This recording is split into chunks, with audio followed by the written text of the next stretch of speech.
Hello students, कैसे हैं आप लोग। आई होप कि आप बहुत ही अच्छे होंगे। तो आज इस वीडियो हम बात करने वाले हैं एम्स बीएससी पैरामेडिकल 2025 का जो एंट्रेंस एग्जाम होने वाला है। यदि आप उस एप्लीकेशन फॉर्म को फिलअप कर रहे हैं तो कौन कौन से डॉक्यूमेंट्स हैं वो आपके लिए अभी इंपॉर्टेंट होंगे। जो 12th अपीयरिंग स्टूडेंट है, क्या वो एप्लीकेशन फॉर्म फिल कर सकते हैं या नहीं कर सकते, सारी डिटेल इंफॉर्मेशन आज इस वीडियो में मिलने वाली है। एक डॉक्यूमेंट्स के कारण आपका सिलेक्शन होने के बावजूद भी आपको एडमिशन नहीं मिल पाता, तो वो गलतियां आपको नहीं करनी है, क्योंकि आपका जो कैटेगरी सर्टिफिकेट है, यदि आप ओबीसी, एनसीएल एंड ईडब्ल्यूएस से बिलोंग करते हो तो आपके लिए एक डॉक्यूमेंट है, कैटेगरी का जो डॉक्यूमेंट है वो बहुत इंपॉर्टेंट होता है। तो चलिए आज के इस वीडियो को हम स्टार्ट करते हैं और इस वीडियो में डिस्कस करेंगे कि आपको डॉक्यूमेंट्स की आवश्यकता कब होने वाली है, कौन से स्टेप्स में आपको होने वाली है। यदि आप चैनल पे पहली बार हैं, वीडियो को पहली बार देख रहे हैं तो वीडियो को लाइक कर दिए, चैनल को जरूर सब्सक्राइब कर लीजिए। तो चलिए आज के इस वीडियो को स्टार्ट करते हैं और आज इस वीडियो में बात करेंगे AIIMS BSc paramedical 2025 AIIMS BSc paramedical 2025 की हम यहाँ पे डिस्कशन करने वाले हैं। ओके, तो चलिए सबसे पहले हम यहाँ पे बात करेंगे थोड़ा सा इंपोर्टेंट डॉक्यूमेंट्स के बारे में। इंपोर्टेंट डॉक्यूमेंट्स के बारे में हम यहाँ पे डिस्कस करेंगे। उसके बाद हम दूसरा टॉपिक डिस्कस करेंगे, थोड़ा सा हम एग्जाम पैटर्न में बात कर लेंगे और तीसरा हम डिस्कशन करेंगे जो आपका टेस्ट सीरीज है, हमारा जो टेस्ट सीरीज चल रहा है उसकी हम बात करेंगे, यहाँ पे डिस्कशन करेंगे। और दूसरा चौथा है हमारा टॉपिक जो आपको इंपॉर्टेंट है, कौन कौन सी डॉक्यूमेंट्स हैं वो आपको कब रिक्वायर्ड होंगे। ओके, मतलब आपको during counselling,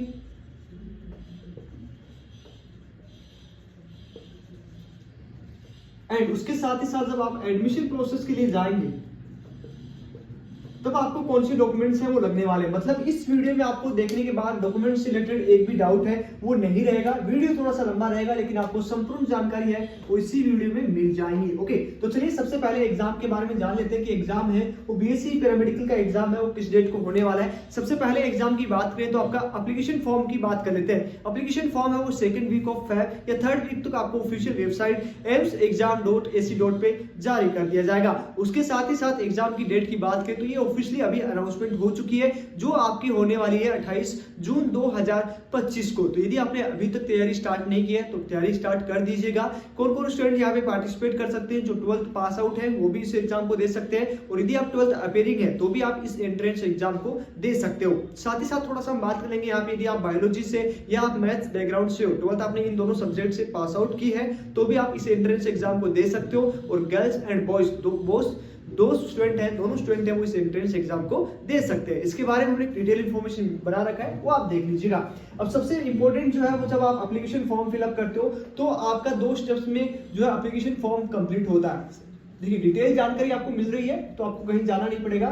application form fill up करते हो, ठीक है, जो 2nd वीक ऑफ फेब में रिलीज किया जाएगा। तो यहाँ पे आपका पहला स्टेप होता है बेसिक रजिस्ट्रेशन। बेसिक रजिस्ट्रेशन पहला स्टेप होगा। सेकंड जो स्टेप होगा वो यहाँ पे होने वाला है आपका फाइनल रजिस्ट्रेशन। फाइनल रजिस्ट्रेशन ये आपका सेकंड स्टेप्स कंप्लीट होने वाला है। अब यहाँ पे 2 स्टूडेंट होंगे जो 12th अपीयरिंग होगा। ओके, ध्यान से देखिएगा, ध्यान से सुनिएगा। जो 12th अपीयरिंग स्टूडेंट है, ओके, एक है 12th अपीयरिंग स्टूडेंट और दूसरा है पास आउट। तो दोनों स्टूडेंट्स एप्लीकेशन फॉर्म फिलअप कर सकते हैं। यहाँ पे काफी डाउट आ रहा होगा कि सर हमने इस बार 12th में अपीयरिंग किया तो हमारे पास मार्कशीट नहीं होगी तो क्या हम एप्लीकेशन फॉर्म फिलअप कर पाएंगे या नहीं कर पाएंगे। तो यदि आपने 12th अपीयर कर लिया है तो भी आप एप्लीकेशन फॉर्म फिलअप कर सकते हो, क्योंकि आपको सिर्फ नीड क्या, कौन कौन सी डॉक्यूमेंट्स होंगी जब आप एप्लीकेशन फॉर्म फिलअप करने जाओगे। वहां पे आपको नीड होगा अपना मोबाइल नंबर, दूसरा आपको रिक्वायर्ड होगी अपना मोबाइल नंबर, दूसरा जो रिक्वायर्ड होगा वो रिक्वायर्ड होगा आपको ईमेल आईडी, मतलब वैलिड ईमेल आईडी आपको रिक्वायर्ड होगी। उसके साथ ही साथ 3rd आपको चाहिए होगा सिग्नेचर, 4th आपको जो चाहिए होगा वो चाहिए होगा आपको फोटो। ये 4 आपको चाहिए होंगे। उसमें आपको कैटेगरी, उसके बाद आपका जो बेसिक रजिस्ट्रेशन होगा उसमें आपका पर्सनल इंफॉर्मेशन जैसे आपका नाम, फादर नेम, उसके बाद कैटेगरी, और उसमें ऑप्शन आएगा कि आप 12th पास आउट हो या 12th अपीयरिंग हो, दोनों ऑप्शंस आएंगे। ओके, उसके बाद आपको फाइनल रजिस्ट्रेशन करना होगा। फाइनल रजिस्ट्रेशन के लिए आपको आरयूसी कोड जनरेट करने होंगे। वो आरयूसी कोड जनरेट होने के बाद आपका फीस पेमेंट होगा और आपका एप्लीकेशन फॉर्म फिलअप किया जाएगा। अब काफी स्टूडेंट सोच रहे होंगे सर डॉक्यूमेंट्स की रिक्वायर्ड कब होगी, मतलब जो हमारी 12th की मार्कशीट है, 10th की मार्कशीट है, वो हमें कब रिक्वायर्ड होंगी। ओके, तो उसकी हम बात करते हैं, वो डॉक्यूमेंट्स आपके कब लगते हैं। वो जब आपका एंट्रेंस एग्जाम जो आपका यहाँ पे बीएससी पैरामेडिकल की बात करें तो 28 जून को होने वाला है, 28 जून को जो होने वाला है वहां, उसके बाद में आपका पोर्टल फिर से ओपन होगा और उसमें आपको सारे डॉक्यूमेंट है वो अपलोड करने होंगे। ओके, सारे डॉक्यूमेंट्स अपलोड करने होंगे। वो कौन कौन से होंगे, तब तक आपका जो 12th स्टूडेंट है उनकी आपका मार्कशीट है वो रिलीज कर दिया जाएगा। मतलब आपका जुलाई में ये सारे डॉक्यूमेंट्स है वो आपको चाहिए होंगे और जुलाई तक इसका मार्कशीट है वो आ जाता है। अप्रैल तक भी आप मान सकते हो, अप्रैल तक रिजल्ट आता है तो अप्रैल तक आपको अगस्त तक आपको जो है इन सारे डॉक्यूमेंट्स की रिक्वायर्ड होती है। डिजिलॉकर में आपका जो है मार्कशीट आ जाता है। ओके, तो ये चीज क्लियर होगा। अब कौन कौन से आपको यहाँ पे डॉक्यूमेंट्स की रिक्वायर्ड होगी वो हम एक बार बात कर लेते हैं। तो सबसे पहले आपको डेट ऑफ बर्थ का सर्टिफिकेट चाहिए होगा, date of birth certificate. Okay, date of birth certificate आपको रिक्वायर्ड होगा। उसके बाद यदि आपके पास डेट ऑफ बर्थ सर्टिफिकेट नहीं है तो यहाँ पे आपका 10th का मार्कशीट भी चल सकता है। उसके बाद हम यहाँ पे बात करें आपका एडमिट कार्ड, जो आपको एडमिट कार्ड मिलेगा वो आपको एडमिट कार्ड रिक्वायर्ड होगा। उसके बाद आपका रिजल्ट आएगा तो रैंक कार्ड वो आपका रिक्वायर्ड होगा। उसके बाद आपका फोर्थ जो इंपॉर्टेंट होगा वो आपका आधार कार्ड। उसके बाद आपको जो नेक्स्ट डॉक्यूमेंट्स रिक्वायर्ड होगा, ओके, नेक्स्ट डॉक्यूमेंट्स रिक्वायर्ड होगा उसकी भी हम बात कर लेते हैं।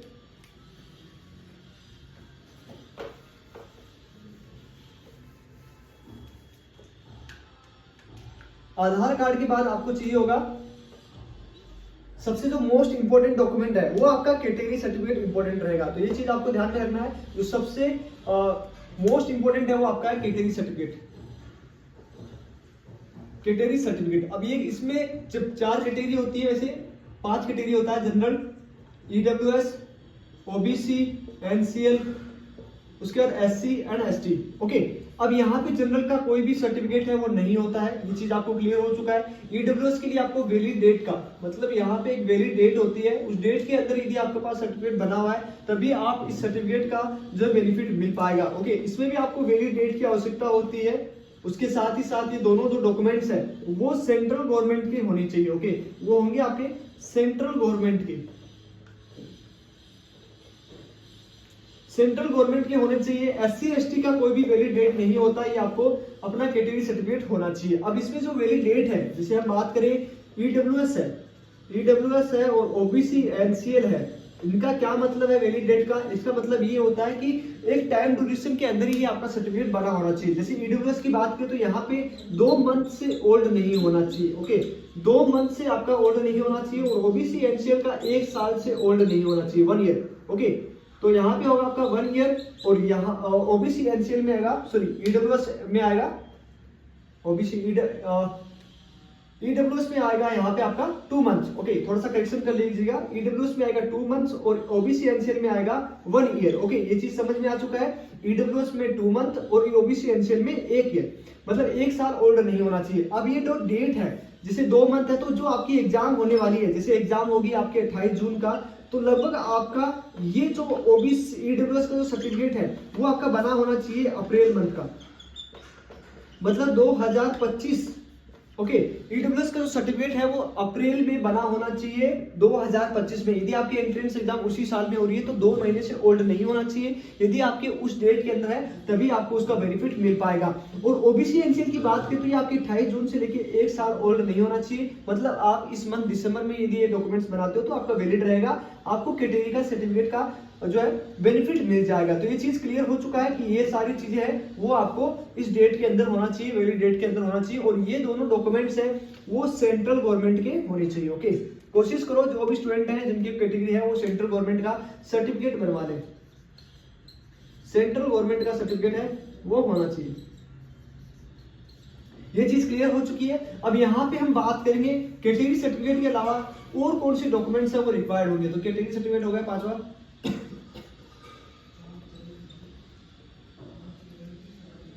उसके बाद 6th तक बात करें, डोमिसाइल सर्टिफिकेट आपको चाहिए होगा। ठीक है, डोमिसाइल सर्टिफिकेट है वो आपको चाहिए होगा।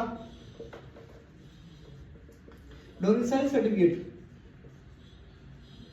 ओके, डोमिसाइल सर्टिफिकेट हो गया, ये आपको क्लियर हो गया। उसके बाद आपका 7 डॉक्यूमेंट रहेगा, जो टीसी है, माइग्रेशन है, वो आपको चाहिए होंगे।